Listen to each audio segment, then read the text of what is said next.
Aun Do was a member of the ethereal caste of the Tao Empire.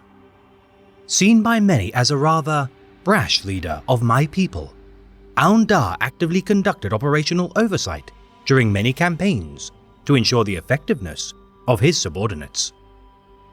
Active during the Prefectia campaign, waged by Commander Shadow Sun, during operations to oversee combat operations, the Orca dropship transporting Aun Do was shot down by the Astartes of the Raven Guard chapter of Space Marines. Hunted by the Shadow Captain of the 5th Company and Master of the Marches, Kirin Solak, the Ethereal's life would be saved by Osha Sera, narrowly escaping the wrath of the Astartes.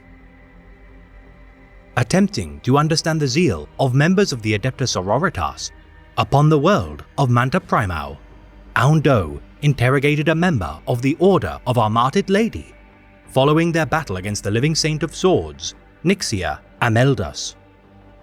Seeking to harness such strange powers for the greater good, little would the Ethereal know that his captive, battle sister Anarchia, had surrendered to the Tau Empire only to strike at its leadership. Allowing Sister Anarchia to remain clad in her suit of power armor under the pretense of hospitality, the championed virtue of the Ethereal to such an honored guest proved disastrous. Imparting those present with her fervent adherence to the worship of the God Emperor of mankind, Sister Anarchia slew Aun Do with her bare hands when the opportunity struck, bludgeoning his head into the ground until his screaming abated.